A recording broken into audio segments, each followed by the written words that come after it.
اسماء بنت ابی بکر سے بیان کیا کہ نبی صلی اللہ علیہ وسلم نے سورج گہن کی نماز پڑھی۔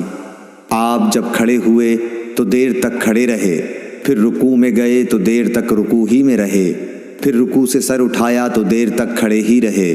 پھر دوبارہ رکوع میں گئے اور دیر تک رکوع کی حالت میں رہے، اور پھر سر اٹھایا، پھر سجدہ کیا اور دیر تک سجدے میں رہے، پھر سر اٹھایا اور پھر سجدہ کیا اور دیر تک سجدے میں رہے، پھر کھڑے ہوئے اور دیر تک کھڑے ہی رہے، پھر رکوع کیا اور دیر تک رکوع ہی میں رہے، پھر آپ نے سر اٹھایا اور دیر تک کھڑے رہے، پھر دوبارہ رکوع کیا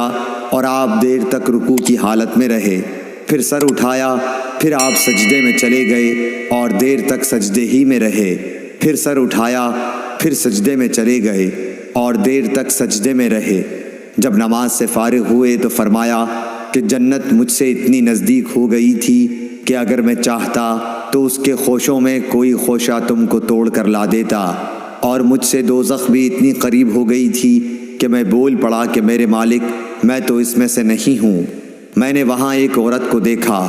نافع بیان کرتے ہیں کہ مجھے خیال ہے کہ ابن ابی ملیکہ نے بتلایا کہ اس عورت کو ایک بلی نوچ رہی تھی۔ میں نے پوچھا کہ اس کی کیا وجہ ہے؟ جواب ملا کہ اس عورت نے اس بلی کو باندھے رکھا تھا تاکہ بھوک کی وجہ سے وہ مر گئی، نہ تو اس نے اسے کھانا دیا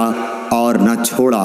کہ وہ خود کہیں سے کھا لیتی۔ نافع نے بیان کیا کہ میرا خیال ہے کہ ابن ابی ملیکہ نے یوں کہا کہ نہ چھوڑا کہ وہ زمین کے کیڑے وغیرہ کھا لیتی۔ صحیح بخاری حدیث نمبر 745۔